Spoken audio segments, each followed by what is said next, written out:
नमो अर्हन्ताणं नमो सिद्धाणं नमो आयरीयाणं नमो वचायाणं नमो लोये सव्यसाहुणम्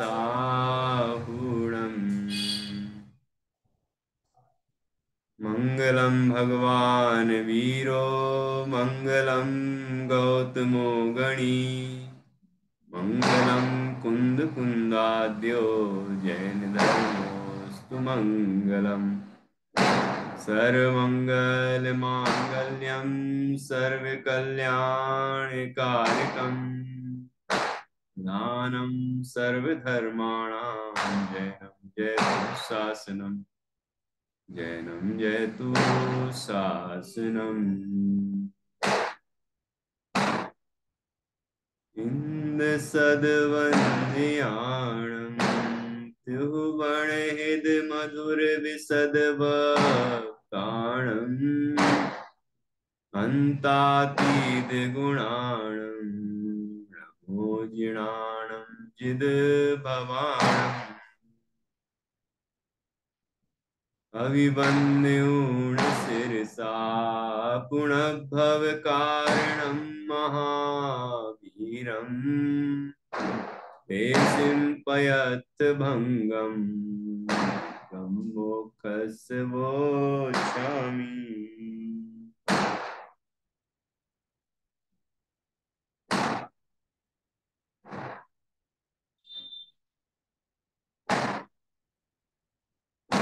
आचार्य श्री कुंद कुंद देव द्वारा रचित यह पंचास्तिकाय संग्रह परमागम है। इसका दूसरा अधिकार चल रहा है जिसे द्वितीय श्रुति स्कंद कहा गया है। सामान्य तौर से इस पूरे ग्रंथ में दो ही श्रुति स्कंद हैं। प्रथम श्रुति स्कंद जिसको पहला अधिकार कहा गया, द्वितीय श्रुति स्कंद जिसको दूसरा अधिकार कहा गया। बस बात इतनी है कि दूसरे अधिकार में, द्वितीय श्रुति स्कंद में दो अधिकार है, तरह से दो हैं। सामान्य रूप से तो एक ही है, क्योंकि मोक्ष मार्ग प्रपंच चूलिका ऐसा शब्द का प्रयोग किया है। द्रव्य संग्रह में इसी के आधार से तीसरा अधिकार वो अलग ही दे दिया, मोक्ष मार्ग अधिकार। यहां भी वो अलग से ही आएगा प्रकरण, लेकिन अधिकार अलग नाम नहीं दिया गया है। तो इसलिए हम ऐसा समझ सकते हैं कि दो अधिकार हैं, और हम समझ लें कि तीन अधिकार हैं तो इसमें कोई कुछ कहेगा नहीं, क्योंकि जो अधिकार के अंदर है वो हमें समझ में आना चाहिए। अधिकार दो हो या तीन हो, जो बात है वो हमें समझ में आना चाहिए और हमें अपना कल्याण करना चाहिए। यहां दूसरे अधिकार में 9 पदार्थों के प्रकरण में आखिरी पदार्थ है मोक्ष। इसमें जो क्रम है उस पर हम कई बार चर्चा कर चुके हैं। जीव अजीव ये जो मूल तत्व, मूल पदार्थ हैं, सबसे पहले उनका नाम लिया। फिर इन दो मूल पदार्थों के जो पर्याय रूप विशेष हैं, ऐसे 7 पदार्थ और हैं। तो इस तरह से 9 हो गए। 7 पदार्थों का क्रम जो दिया गया है, पहले उसमें पुण्य पाप, फिर आश्रव, संवर, निर्जरा, बंध और मोक्ष।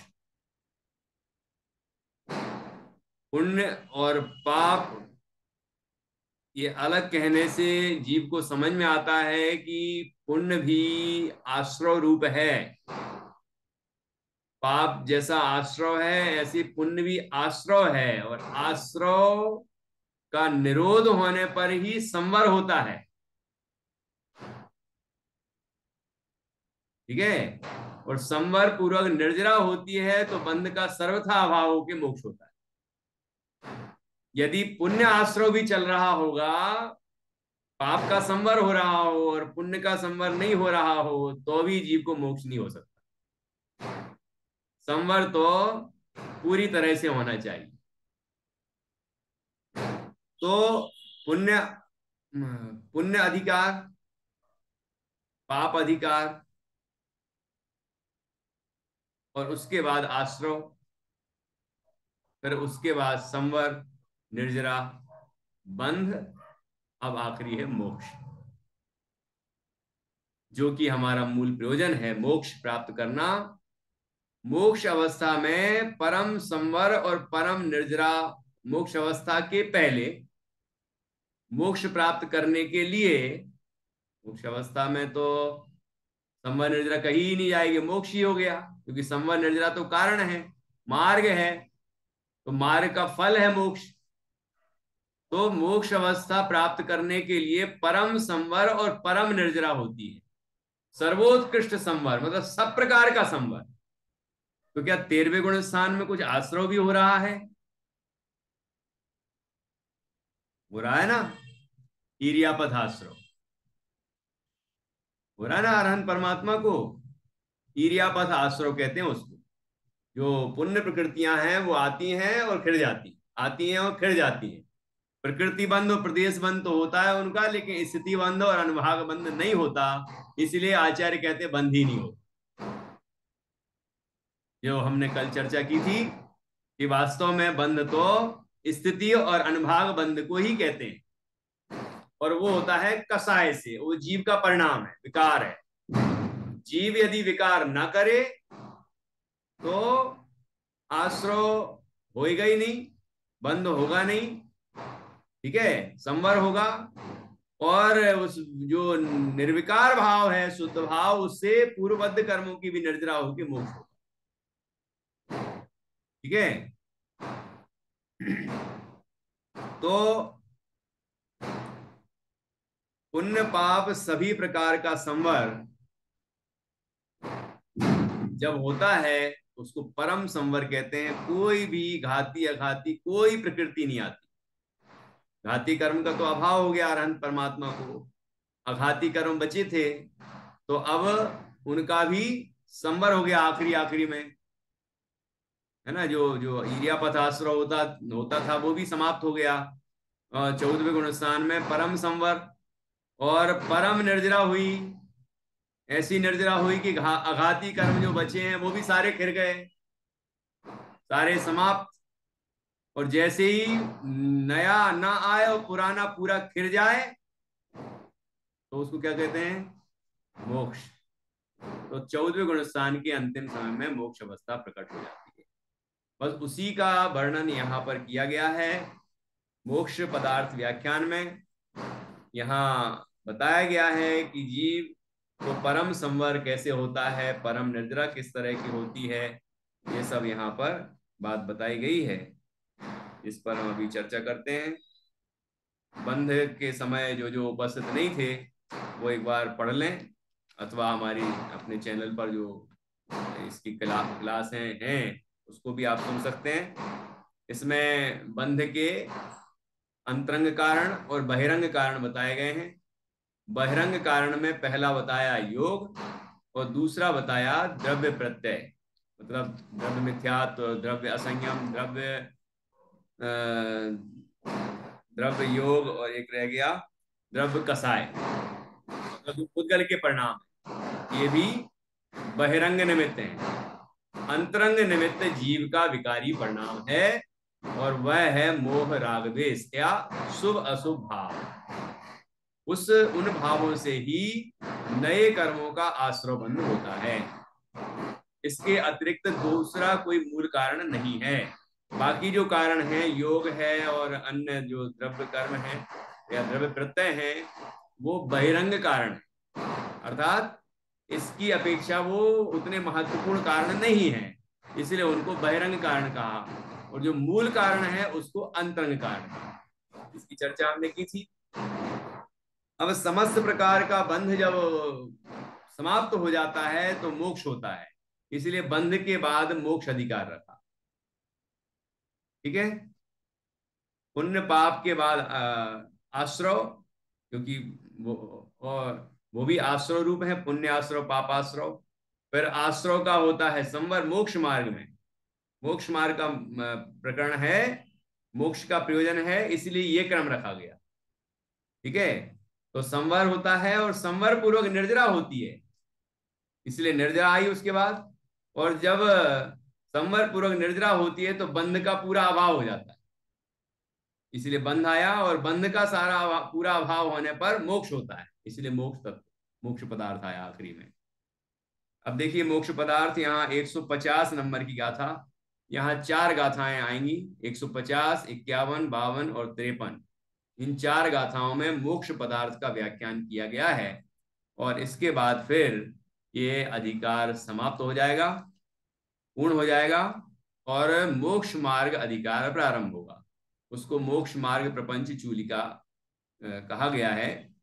तो वो अधिकार यहां से, प्रकरण यहां से प्रारंभ होगा 4 गाथा बाद, 154वीं गाथा से।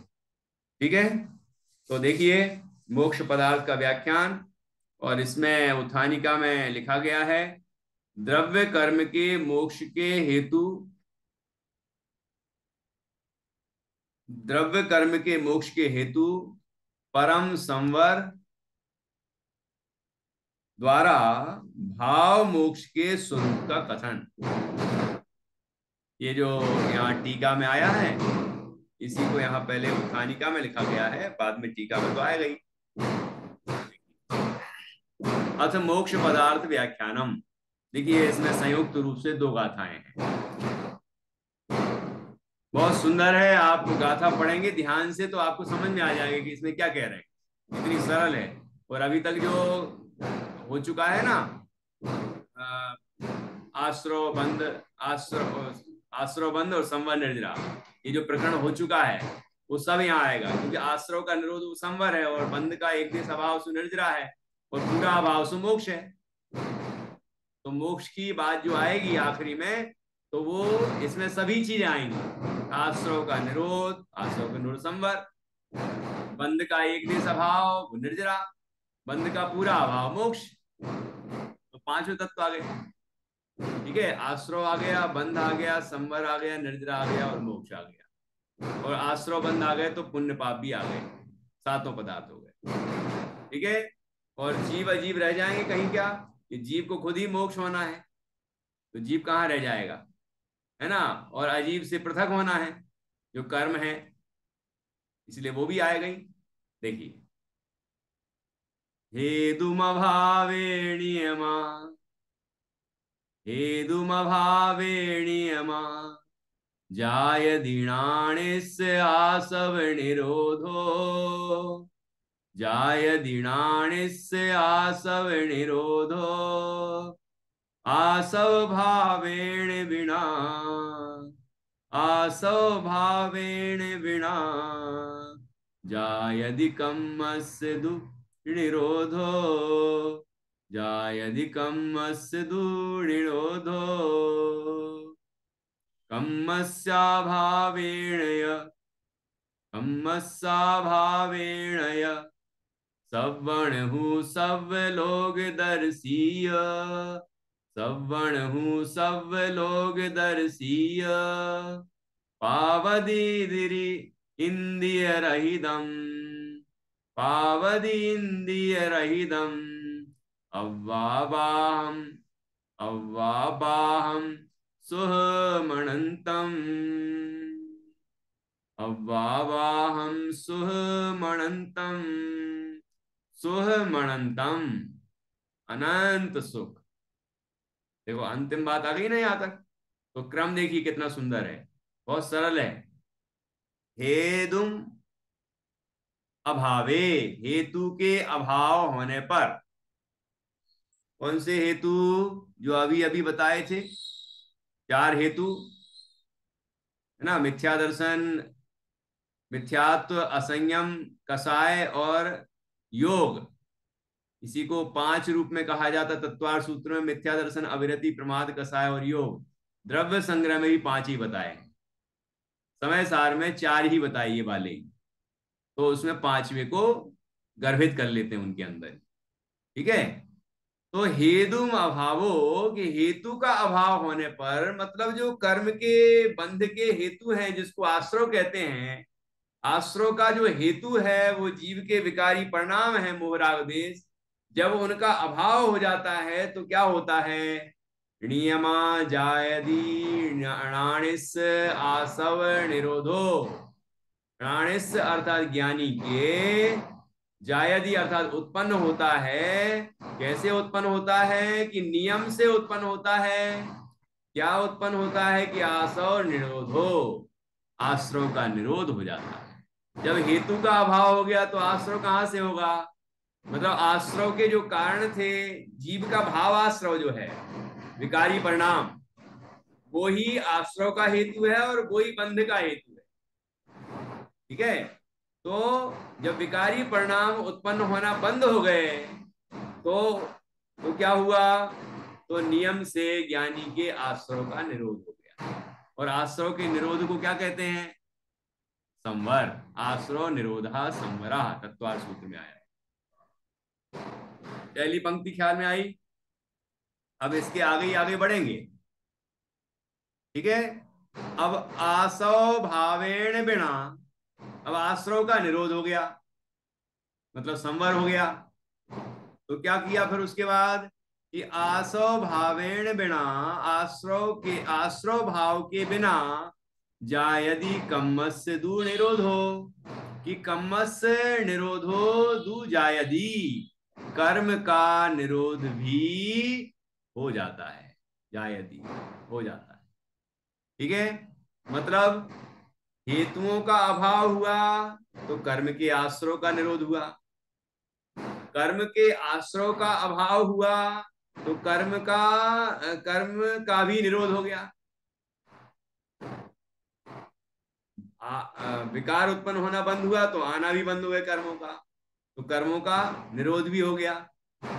रुक गए कर्म, नए आना रुक गए, है ना। ये तो अभी संवर की ही चर्चा हो गई। और कर्मस्य निरोधो, मतलब कर्म का निरोध हो जाता है, अर्थात निर्जरा भी कह सकते हैं, कर्म दूर हो जाते हैं। आश्रव के अभाव, आश्रव भाव के बिना कर्मस्य निरोधो जायदि, कर्म का निरोध हो जाता है। ठीक है। अब देखिए आगे क्या कहते हैं, फिर अपन और अर्थ पढ़ेंगे नीचे। कर्मस्य अभावेण, और कर्म का अभाव हो जाने पर देखो कैसा क्रम है। हेतु का अभाव होने पर आश्रव का निरोध हो जाता है, आश्रव के बिना कर्म का निरोध हो जाता है, और कर्म का निरोध होने पर, कर्म के अभाव होने पर, कर्म का अभाव होने पर यह सब सबहु सब लोग दर्शीय, कि सब्बण हूं, कि सर्वज्ञ, सब लोग दर्शीय, और या मतलब और सर्वलोकदर्शी, अर्थात सर्वदर्शी, सर्वज्ञ और सर्वदर्शी हो जाता है। ये तो परम संवर का ही व्याख्यान है ना, इसलिए निर्जरा हम खोज रहे हैं अभी। निर्जरा थोड़ी खोजना है यहाँ, परम संवर ही खोजना है। संवर का ही है ना, अभी पढ़ा था उत्थानिका में। तो यहाँ पर इसलिए आश्रव का निरोध, आश्रव का निरोध, आश्रव का निरोध, आश्रव का अभाव, यही बात कही है। तो जब ये आश्रव का अभाव हो जाता है तो जीव सर्वज्ञ और सर्वदर्शी हो जाता है। और पावदी इंद्रिय रहितम, पावदी मतलब प्राप्त करता है क्या? कि स्वयं स्वहम सुख प्राप्त करता है। कैसा है वो सुख? इंद्रिय रहितम, इंद्रिय से रहित है। क्योंकि भगवान तो अशरीरी हो जाते हैं।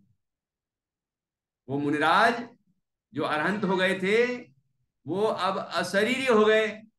तो अशरीरी होने पर अब इंद्रियां कहां से रहेंगी? और अरहंत अवस्था में इंद्रियां होने पर भी इंद्रियों का उपयोग नहीं है, अतीन्द्रिय आनंद को भोगते हैं। ठीक है। और अव्वा बाहम, अव्वा अव्वा बाहम अव्याबाद, ये तो सिद्ध अवस्था में ही होता है ना। तो सिद्ध अवस्था में अव्याबाद सुख होता है, इंद्रिय रहित सुख होता है, और अनंतम अनंत सुख होता है।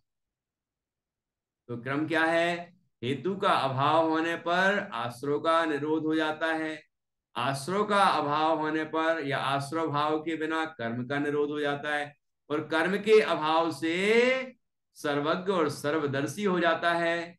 और वह आत्मा इंद्रिय रहित अव्ययवाद अनंत सुख को प्राप्त करता है। सरल है। थोड़ा थोड़ा अभ्यास हो गया होगा आप लोगों को। वैसे आप लोग कहते रहते हैं कि प्राकृत से पढ़ते हैं तो अब थोड़ा अभ्यास होने लगा है, समझ में आने लगा है कि प्राकृत पढ़ते ही समझ में आने लगता है कि इसमें क्या बताया है। बहुत अच्छा। जब हम अभ्यास करेंगे तो आएगा जरूर, है ना। कोशिश तो करना चाहिए। देखिए अब यहाँ अन्वयार्थ, मोह राग द्वेष रूप हेतु का अभाव होने से। देखिए मोह राग द्वेष हेतु बताए, इसमें ही वो सब समाहित है। वैसे देखो मिथ्यात्व मोह हो गया, असंयम और कसाय ये राग और द्वेष में आ गए क्या नहीं। और योग, योग तो बताया था कि वो अलग प्रत्यय है, चार प्रत्यय में, लेकिन उस वो तो पहले ही बहिरंग कारण है। और बाकी जो बचा वो वो भी बहिरंग, वो उसके जो निमित्त हैं, द्रव्य प्रत्यय, द्रव्य मिथ्यात्व, द्रव्य असंयम, द्रव्य कसाय, वो भी बहिरंग निमित्त है। और दूसरी बात ये कि मोह राग द्वेष होगा तो योग होगा ही होगा, आत्म प्रदेशों में कंपन्न होगा ही होगा, तो वो भी यहाँ गर्वित है। ठीक है, तो ये हेतु हो गए कि मोह राग द्वेष रूप हेतु का अभाव होने से ज्ञानी को नियम से आश्रव का निरोध होता है, और आश्रव भाव के अभाव में कर्म का निरोध होता है। और कर्म और कर्मों का अभाव होने से वह सर्वज्ञ और सर्वलोकदर्शी होता हुआ इंद्रिय रहित अव्याबाध अनंत सुख को प्राप्त करता है। ठीक है। इस तरह यहाँ परम संवर की मुख्यता से मोक्ष तक की चर्चा की है कि जब संवर होगा तो ही मोक्ष होगा। वो परम संवर मतलब पूरी तरह से संवर है। यहाँ कोई भी प्रकृति नहीं आ रही है, कोई भी तरह का विकार नहीं हो रहा है, कोई भी तरह का आश्रय नहीं हो रहा है, पूरी तरह से संवर हो गया है, तो मोक्ष होगा और ऐसा आनंद प्राप्त होगा। अब आगे और चर्चा आएगी निर्जरा की भी। अभी देखिए टीका पढ़ेंगे।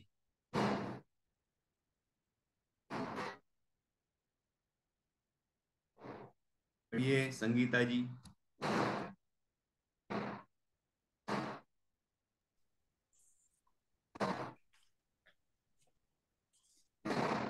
टीका। यह द्रव्य कर्म मोक्ष के हेतुभूत परम संवर रूप से भाव मोक्ष के स्वरूप का कथन है। आश्रव का हेतु वास्तव में जीव का मोह राग देश रूप भाव है।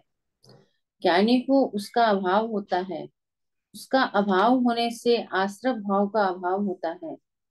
आश्रव भाव का अभाव होने से कर्म का अभाव होता है, और कर्म का अभाव होने से सर्वज्ञता, सर्वदर्शिता और अव्याबाद इंद्रिय व्यापारातीत अनंत सुख होता है।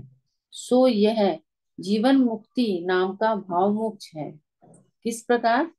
ऐसा प्रश्न किया जाए तो निम्नानुसार स्पष्टीकरण है।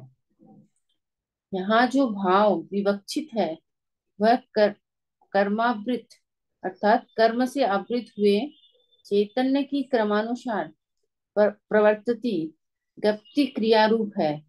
वह है अर्थात क्रमानुसार प्रवर्तती व्यक्ति क्रिया रूप भाव वास्तव में संसारी को अनादि काल से मोहनीय कर्म के उदय का अनुसरण करती हुई परिणति के कारण अशुद्ध है और द्रव्य कर्माश्रव का हेतु है, परंतु वह अर्थात कर्मानुसार प्रवर्तती व्यक्ति क्रिया रूप भाव ज्ञानी को मोह राग देश वाली परिणति रूप से हानि को प्राप्त होता है। इसीलिए उसे आश्रव भाव का निरोध होता है। इसलिए जिसे आश्रव का निरोध हुआ है, ऐसे उस ज्ञानी को मोह क्षय द्वारा अत्यंत निर्विकारपना होने से, जिसे अनादि काल से अनंत चैतन्य और अनंत वीर्य मुद गया है, ऐसा वह ज्ञानी अर्थात क्षीण मोह गुणस्थान में शुद्ध ज्ञप्ति क्रिया रूप से अंतर मुहूर्त व्यतीत करके युग पदु ज्ञानावरण, दृष्णावरण और अंतराय का क्षय होने से कथनचित कुटस्थ ज्ञान को प्राप्त करता है। और इस प्रकार उसे ज्ञप्ति क्रिया के रूप में क्रम प्रवृत्ति का अभाव होने से भाव कर्म का विनाश होता है। इसलिए कर्म का अभाव होने पर वह वास्तव में भगवान सर्वज्ञ सर्वदर्शी तथा इंद्रिय व्यापारातीत अव्याबाद अनंत सुख वाला सदैव रहता है। इस प्रकार यह जो यहाँ कहा है भाव कर्म मोक्ष का प्रकार तथा द्रव्य कर्म मोक्ष का हेतुभूत परम संवर का प्रकार है।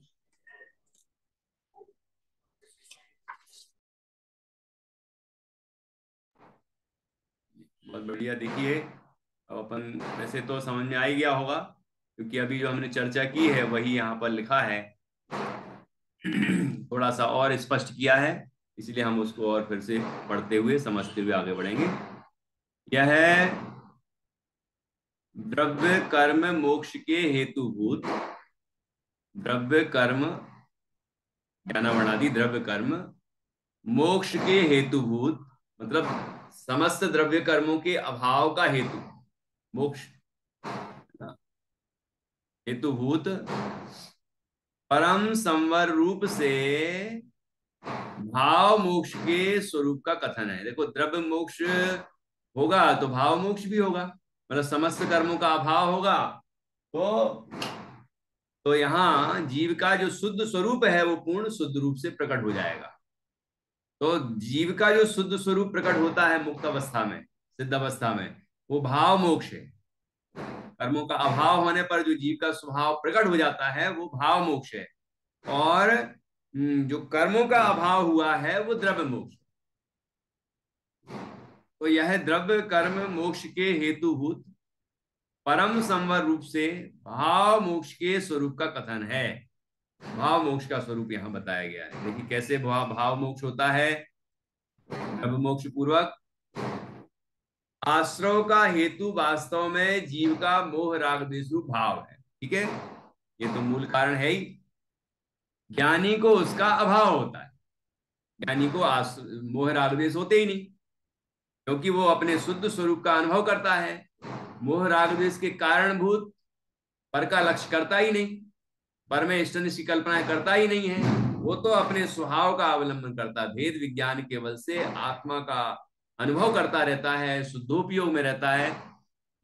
तो आश्रव का हेतु वास्तव में जीव का मोह राग द्वेष रूप भाव है।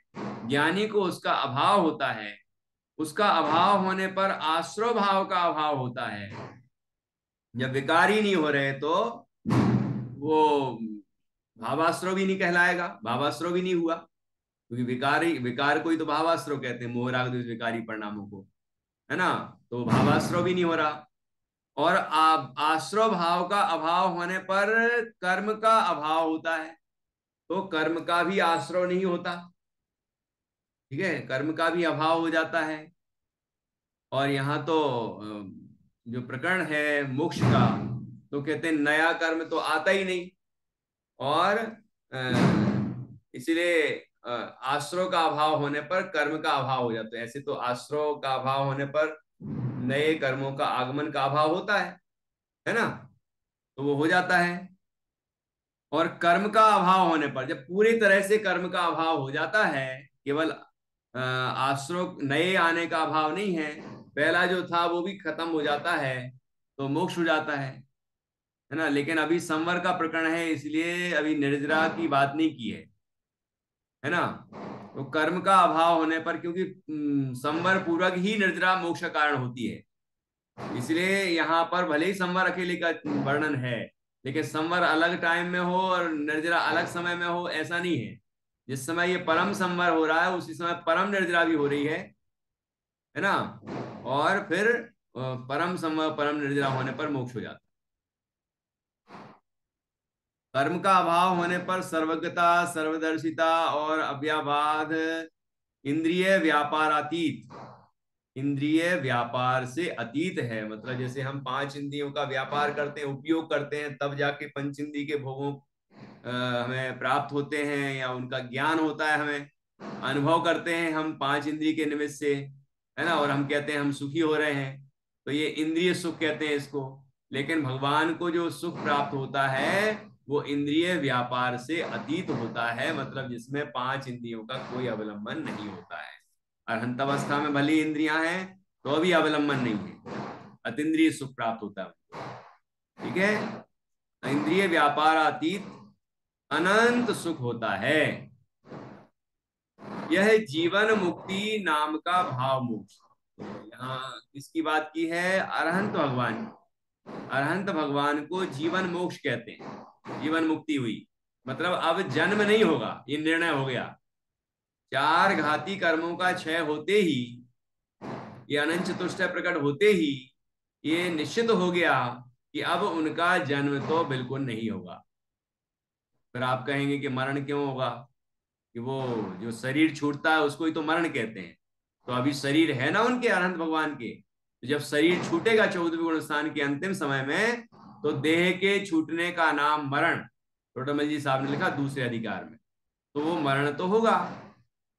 मरण का मतलब दुखी होना, आए तौबा मचाना और पता नहीं क्या क्या हो जाना, वो नहीं है मरण का मतलब। वो तो उसके साथ और कर्मों का उदय होने पर संसारी सामान्य जीवों को होता है, मिथ्या दृष्टियों को भी होता है ना। और कभी कोई ज्ञानी को भी हो जाए, वो छोटी भूमिका वाले हों, निचली भूमिका वाले, तो वो भी, उनको भी थोड़ा मोह तो है ना, अभी चारित्र मोह, तो उतना विकार हो सकता है, आकुलता हो सकती है ना। वैसे शरीर की स्थितियां भी दिख सकती हैं, लेकिन भेद विज्ञान के बल से वो अनंत दुखी नहीं होंगे। ठीक है। और यहाँ अरहंत भगवान को तो देह छूट जाता है, तो मरण तो होगा लेकिन जन्म अब नहीं होगा, इसलिए जीवन मुक्त कहते हैं उनको। और अभी चार घाती कर्म से ही मुक्त हुए हैं, है ना, इसलिए कर्म मुक्त नहीं कह सकती। घाती कर्म मुक्त हैं लेकिन कर्म मुक्त नहीं है, क्योंकि अघाती बचे हैं, तो जीवन मुक्त मात्र कहा। और इसमें नीचे फुटनोट में लिखा जीवित रहते हुए मुक्ति। जीवित रहने का मतलब दुनिया में जिसको जीवन कहते हैं वो, मतलब देह होने पर भी मुक्ति। देह में जब आत्मा रहता है तो दुनिया में कहते हैं कि अभी वो जीवित है, इस अपेक्षा जीवन मुक्त, ऐसा भी अर्थ किया गया फुटनोट में, है ना। देह सहे, देह में रहने पर भी दुनिया को दिखता है जीवित है ये, फिर भी मुक्त हो गए हैं, क्योंकि चार घाती कर्मों का क्षय हो गया और जन्म भी नहीं होगा आप कभी उनका। और उनको जैसा सिद्धों को अनंत आनंद प्राप्त होता है वैसा उनको भी हो गया है, अनंत चतुष्टय प्रकट हो गए हैं। ठीक है ना। सिद्धों को यद्यपि अव्यवाद अनंत सुख कहते हैं और अनंत को अनंत सुख कहते हैं, ये अंतर जरूर है। तो अभी यहां पर कहा कि यह जीवन मुक्ति नाम का भाव मोक्ष है। किस प्रकार? ऐसा प्रश्न किया जाए तो निम्नानुसार प्रकार स्पष्टीकरण है। वो भाव मोक्ष किस तरह हुआ, जीवन मुक्ति किस तरह हुई, ये बात अब स्पष्ट रूप से यहाँ क्रम क्रम से समझाते हैं। ठीक है, देखिए यहाँ जो भाव विवक्षित है वह कर्मावृत, कर्म से आवृत मतलब कर्म से ढके हुए, कर्म से बंधे हुए, ठीक है, चैतन्य की क्रमानुसार, चैतन्य की, चैतन्य आत्मा की क्रम क्रम से प्रवर्तती ज्ञप्ति क्रिया रूप है। ठीक है, ज्ञप्ति क्रिया क्या कहलाती है? ज्ञप्ति क्रिया कहलाती है जानना जानना जानना जानना जानना, जानने की क्रिया को ज्ञप्ति क्रिया कहते हैं। ठीक है ना। तो वो छद्मस्तु कैसा होता है? क्रम क्रम से, क्रम क्रम से ज्ञान होता है, क्रम क्रम से पदार्थों को जानता है। ठीक है, ऐसी ज्ञप्ति क्रिया होती है क्रमानुसार, ठीक है ना। यहाँ जो भाव विवक्षित है, अपेक्षित है, जिसका कथन किया जाना है, वह है कर्मावृत चैतन्य की क्रमानुसार प्रवर्तती ज्ञप्ति क्रिया रूप है। अब आगे और कि वह क्रमानुसार प्रवर्तती ज्ञप्ति क्रिया रूप भाव वास्तव में संसारी को अनादिकाल से मोहिनीय कर्म के उदय का अनुसरण करती हुई परिणति के कारण अशुद्ध है। क्या हो रहा है कि क्रम क्रम से ज्ञप्ति क्रिया जानन क्रिया हो रही है, कभी ये पंच इंद्रिय के विषयों में से किसी एक विषय को जानता है, कभी दूसरी इंद्रिय से दूसरे विषय को जानता है, कभी शरीर को जानता है, कभी पर पदार्थों, कभी कभी किसी किसी किसी पदार्थ को, पर पदार्थों को जानता है। और क्या करता है कि उनमें राग द्वेष करता है। मोहिनी कर्म का भी उदय है ना, ये ज्ञप्ति क्रिया जो हो रही है, ये ज्ञानावरण कर्म का क्षयोपम है, क्षय नहीं हुआ, क्षयोपम है, इसलिए जानन क्रिया प्रकट हुई है, मति ज्ञान आदि प्रकट हुए हैं। तो वो उनसे क्रम क्रम से ज्ञप्ति क्रिया होती है, जानन क्रिया क्रम क्रम पूर्वक होती है। अब वो क्रमशः होने वाली जो जानन क्रिया है उसके साथ क्या हो रहा है कि मोहिनी कर्म का भी उदय वर्त रहा है। सुनना ध्यान से, हम जान रहे हैं, ये जानना तो हमारा स्वभाव है, लेकिन मोहिनी कर्म का उदय होने से जीव को विकार भी हो रहा है। कैसा विकार हो रहा है कि हमने किसी को देखा तो देखते ही कहा ये अच्छा है, ये बुरा है, ये अपना है, ये मुझे मिल जाए। ये क्या हो रहा है, ये मोहिनी कर्म के निमित्त से ये राग द्वेष आदि परिणाम हो रहे हैं। मोह राग द्वेष परिणाम, विकारी भाव। बस ये जो मोह राग द्वेष विकारी भाव है